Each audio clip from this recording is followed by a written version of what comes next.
Yorana, merci d'être là. Les titres de ce journal. Couvre-feu prolongé jusqu'au 15 janvier 2021. C'est l'annonce faite ce matin par le haut-commissaire de la République, Dominique Saurin, qui a tout de même autorisé 1 heure supplémentaire les 24 et 31 décembre. On réveillonnera jusqu'à 22 heures ces jours-là. Il sera en effet exceptionnellement possible de quitter les restaurants 1 heure plus tard. Nous verrons si le 22h, 4 heures du matin sera suffisant. Pas sûr. Si l'on en croit certains restaurateurs, nous irons au Royal Kikiriri, où l'enseigne historique va connaître en 29 ans d'activité sa première absence de réservation. Nous en parlerons dans un instant avec la gérante de l'établissement, Karine Liou. Zoom ensuite sur cette expérience menée à l'école Toutet Eitan et l'apprentissage du réo au moyen des arts traditionnels. Vous verrez comment Thierry et Trompette Deserville, enseignante et chef de troupe, a su mettre à profit ces deux compétences au service de la tradition.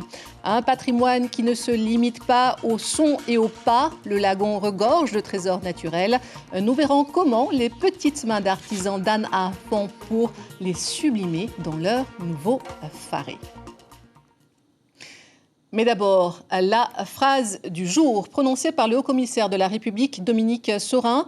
Compte tenu de la situation sanitaire encore fragile, il n'était pas possible de suspendre le couvre-feu les 24 et 31 décembre. C'est donc sans surprise que les mesures sanitaires sont maintenues jusqu'au 15 janvier 2021. Les autorités du pays sont unanimes sur le fait qu'il n'est pas question de suspendre le couvre-feu, pas même pour Noël et la Saint-Sylvestre. Mais parce qu'il y a un mais, la population aura droit à 60 minutes supplémentaires. Marouki Duri, Marcel Bonneau. Je vais être très clair. En 2020, ces moments de retrouvailles devront être nécessairement différents de ceux que nous avons l'habitude de vivre en cette période de l'année. 2020 est une année définitivement à oublier et les fêtes seront à célébrer avec beaucoup de modération. C'est le message passé aujourd'hui par les autorités locales à propos de Noël et du Nouvel An. Toutes les mesures sanitaires sont maintenues jusqu'au 15 janvier, mais un très léger aménagement du couvre-feu a été annoncé. Pour les soirs de Noël et du Nouvel An, avec le président Édouard Fritsch, nous avons décidé de décaler l'horaire du couvre-feu d'1 heure. Ainsi, le 24 décembre et le 31 décembre, il débutera à 22 heures au lieu de 21 heures. Pour ces deux dates, la veille de Noël donc et le réveillon de la Saint-Sylvestre à Tétiem Oria, le couvre-feu sera repoussé à 22 heures. Le pays et l'État appellent toujours à la plus grande vigilance car le taux d'incidence du coronavirus au Fénois reste bien au-dessus du seuil national maximum fixé à 250 nouveaux cas par semaine pour 100 000 habitants. Depuis l'annonce des mesures sanitaires au mois d'octobre, ce taux a certes baissé, suffisamment pour ne pas confiner, mais pas assez pour se relâcher. Avec un minimum de respect, je pense que nous pourrons vaincre. Je ne sais pas ce qui peut se passer, mais ce qui est certain, c'est qu'il ne faut pas relâcher les efforts. Vous avez vu, ça baisse, ça baisse, ça baisse. Il faut l'anéantir complètement et nous aurons gagné et nous nous serons protégés contre cette troisième vague éventuelle. Il semble loin le temps où l'on pouvait célébrer les fêtes sans se soucier des masques, de la distanciation et des restrictions. Le Covid-19 est passé par là et une chose est sûre, quand il partira, on ne le regrettera pas.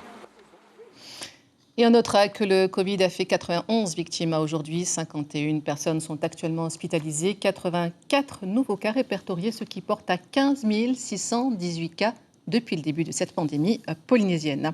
Ce que l'on sait d'autre, c'est que le pays pourrait disposer de 15 000 doses de vaccins anti-Covid dans le courant du mois de janvier.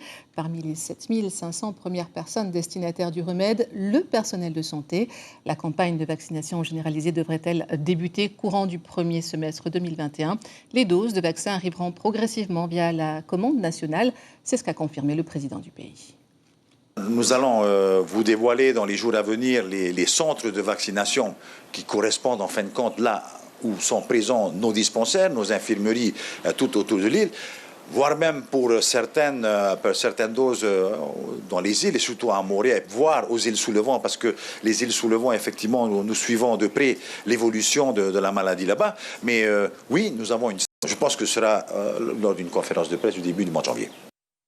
Un calendrier qu'ont du mal à digérer les restaurateurs qui jouent là 30 à 40% de leur chiffre d'affaires annuel. Cette année, ils peinent à croire au Père Noël. Sandroli, Mirko Vanfo.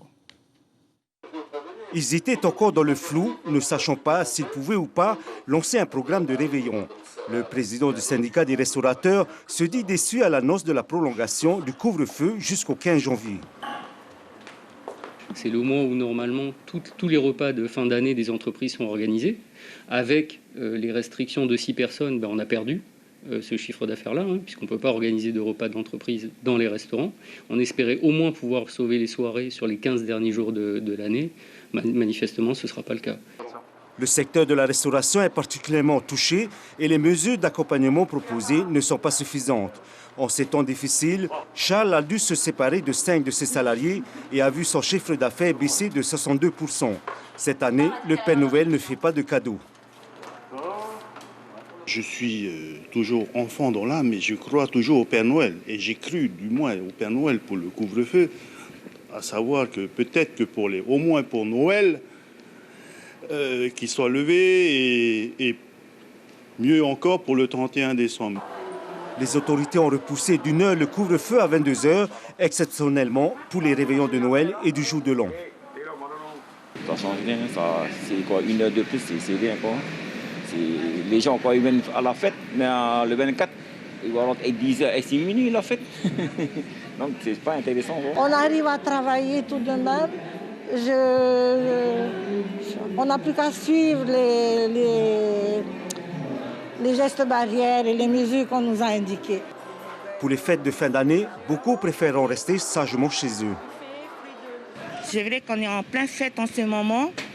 9h30 à la maison, c'est cool. En écoutant la déclaration du commissaire et du président, je m'attendais à un peu plus de tolérance pour ces jours-là. J'étais un peu déçue. Ça nous permet de diminuer la propagation du virus en Polynésie. C'est pas forcément une bonne chose pour moi de pouvoir mettre jusqu'à 22 heures. Il faudrait maintenir le fait de jusqu'à 21 heures. C'est la première fois que les professionnels de la restauration et la population vont vivre différemment les fêtes de fin d'année. Et c'est peut-être mieux ainsi. Karine Liu, bonsoir. Vous êtes la gérante d'une institution en matière de restaurant au Fénois avec le Royal Kikiriri. Alors vous dites déçu. Expliquez-nous pourquoi. En fait, on attendait ces annonces impatiemment et on espérait du moins une levée du couvre-feu. C'est vrai que juste 1 heure, ce n'est pas suffisant parce que la restauration en ce moment, elle souffre beaucoup. Avec toutes les mesures qu'il y a eu avec le confinement, on espérait vraiment pouvoir terminer cette année et remonter un peu nos chiffres, quoi. C'est vrai que cela représente 30 à 40% de votre chiffre d'affaires annuel, mais du coup, avec le fait également que vous soyez contraint avec un minimum de personnes, ça rajoute davantage à cela. Exactement, on a dû réduire le quota en fait, des personnes dans le restaurant, donc on a une perte du chiffre d'affaires à ce niveau-là. Et avec le couvre-feu, on a en fait une baisse de la fréquentation parce que les clients ne sont pas au rendez-vous, ils ne viennent pas beaucoup plus tôt et ils préfèrent dans ces cas-là ne pas sortir au restaurant, quoi. Alors contrairement à d'autres secteurs, vous restez ceux qui sont ouverts et actifs et qui travaillent. Qu'est-ce que vous auriez souhaité que l'on vous propose en face ? C'est vrai qu'on peut être satisfait parce qu'on est ouvert, mais ouvrir avec une perte du chiffre d'affaires, je ne sais pas si c'est vraiment, comment dirais-je, si ça sert vraiment à quelque chose. Nous, ce qu'on est en train de faire, c'est de travailler pour payer toutes les charges. Mais c'est vrai que par rapport aux salles de sport et aux bars, eux sont carrément complètement fermés. C'est un sacré coup dur pour toutes les entreprises et pour leur économie, pour l'économie, quoi. Là, par exemple, pour ce soir, est-ce que vous avez encore du monde ? En fait, pouvoir. Pardon ? Non, pour ce soir, non. Par exemple, aujourd'hui, c'était le jour des vacances. Habituellement, on est plein à craquer, en fait, et nos réservations sont pleines pendant le mois de décembre. Et cette année, nous n'avons pas eu de réservation quelques-unes seulement. Et donc voilà, c'est un peu morose, quoi. Karine Liu. Je pense qu'avec l'annonce... Oui, avec l'annonce, vous pouvez conclure. Avec l'annonce, aujourd'hui, on va décider de fermer le 31. Difficile décision. Et on va en fait développer notre activité de traiteur et de plats emportés. Merci infiniment, Karine Liu, d'avoir apporté votre témoignage ce soir dans ce journal. Merci infiniment. Et puis, dans ce contexte, c'est aujourd'hui qu'ADT a dévoilé les nouveaux pictogrammes qui permettront aux futurs visiteurs de ne pas se perdre dans le dédale de notre aéroport. Rouge, bleu et rose sont les couleurs qui distinguent leurs fonctions. Une nouvelle signalétique visuelle qui vise également à promouvoir le Réo, comme nous le précise le directeur général de l'aéroport de Thiéty-Faa, Jean-Michel Ratron, au micro de Marcel Bonneau. C'est une signalétique qui va donc être en 3 langues, en français, en tahitien et en anglais.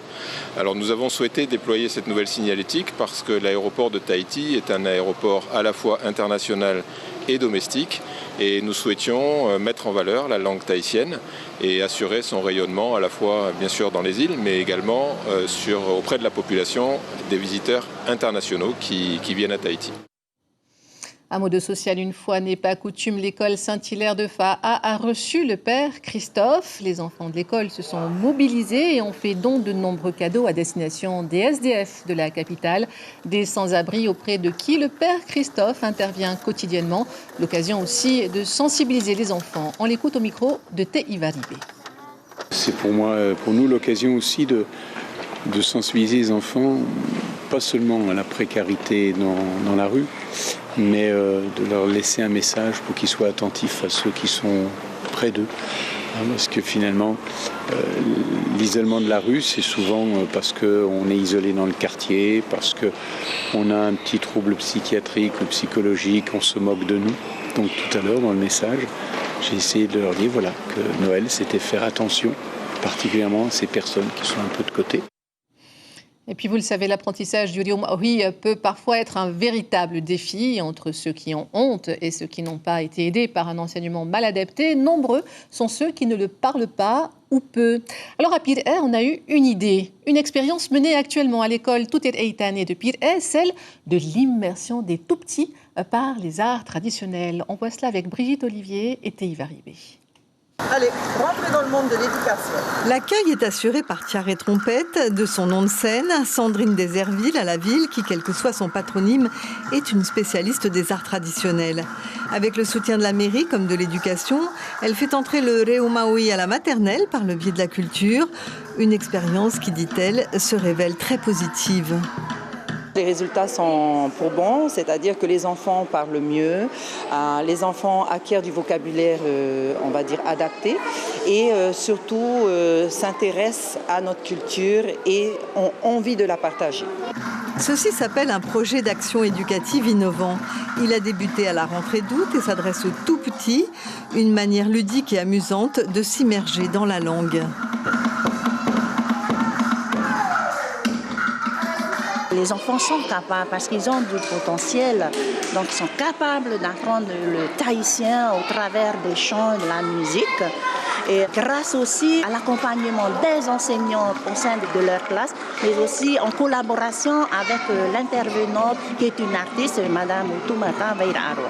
Ils ont 3 ans et ils sont capables de retenir toutes ces notions de Réo Tahiti et ils sont capables de reproduire eux-mêmes et de prendre l'initiative de faire des solos comme on le fait aujourd'hui. Donc vous aimez ce que vous faites ? Oui, il faut aimer, c'est sûr, il faut être passionné et surtout il faut donner beaucoup d'amour. Il faut y croire et il faut croire en eux. C'est ça qui est important. 95 enfants des sections petits et moyens ont suivi ce cursus, récompensés par la remise d'un diplôme, car rien n'est fait à moitié ici. L'expérience sera étendue à toutes les écoles de Pir'e. Restons encore un peu dans nos traditions avec la technique marquisienne d'extraction de lait de coco. Pour cela, direction Burabura où à Anao, Areti use de la méthode acquise auprès de ses amis marquisiens. À l'aide d'un sac de farine propre, d'amandes râpées et d'un bâton, 100 plats polynésiens seront servis de ce précieux jus en moins de 10 minutes. Image signée de notre correspondante Rosana Ihota. Et un peu plus loin, à Rivaoa, à Tuona précisément, ni condiments, ni chaleur de fourneau, mais un défilé de mode, la Fashion Show, qui restitue le travail d'une année des élèves du CJA, une mise en valeur de leur savoir-faire en matière de confection de chemises, pantalons, robes et même des polos. Keanui Timao est l'un d'entre eux et il est interrogé par notre correspondant Lionel Tehamwana. Grâce à l'atelier couture, j'ai pu mettre en pratique ce que j'aimais, la couture. J'ai pu créer des ensembles, des vêtements, des robes et plus tard je souhaite être styliste. Et on poursuit avec cette halte à Anna. Là-bas, un tout nouveau foyer des artisans a ouvert ses portes. Les artistes locaux foisonnent d'idées, de créations. Une source de revenus non négligeable pour la population. Rencontre avec Kaline Hénard et Vito Tapro. Les trésors du lagon d'Anna sur ses étals. Le travail d'orfèvre des artisans met en valeur les coquillages de l'île sous forme de colliers, de bracelets, de bagues ou de miroirs revisités. Presque toujours des chefs-d'œuvre. C'est un nouveau modèle chez nous, tout en sachant qu'on ne savait pas qu'on peut avoir des belles couronnes avec des coquillages cassés qu'on trouve sur la plage. Un gain de temps pour les touristes, tout l'artisanat réuni en un seul lieu. Une chance de plus aussi pour les exposants. Les coquillages qui sont là, qu'on est en train de faire découvrir, ça vient de Anna. Comme le picoco, comme on dit popotarona. Tous ces coquillages-là, ça vient d'ici. Alors nous, on a pris ces coquillages-là et on a mis en valeur. Le seul représentant masculin a réussi à imposer son style. C'est des pierres de Anna qu'on appelle le féo, qu'on en héo. Patience, minutie et créativité, la recette de ces artisans ou la mise en valeur de la richesse naturelle. Et puis cet appel à témoins de la gendarmerie pour trouver une mineure en fugue, Viviane Longlois, 16 ans, demeurant quartier Robson à Fahaz, scolarisée au lycée Paul Gauguin en seconde. Sa famille est sans nouvelles depuis le 18 novembre 2020. Toute personne ayant aperçu cette jeune fille ou en mesure d'apporter des renseignements la concernant est invitée à contacter la brigade de gendarmerie de Fahaz au 40 46 72 00 ou de composer le 17. Voilà qui clôt notre édition de ce 11 novembre 2020 dont on retiendra 7 informations. Couvre-feu prolongé jusqu'au 15 janvier 2021. C'est l'annonce faite ce matin par le haut-commissaire de la République Dominique Saurin qui a tout de même autorisé une heure supplémentaire les 24 et 31 décembre. À suivre sur la première, votre série télé Mirage, reprise de l'information sur nos ondes radio dès 6h30. J'aurai quant à moi le plaisir de vous retrouver à 19h. Bonne soirée et à demain.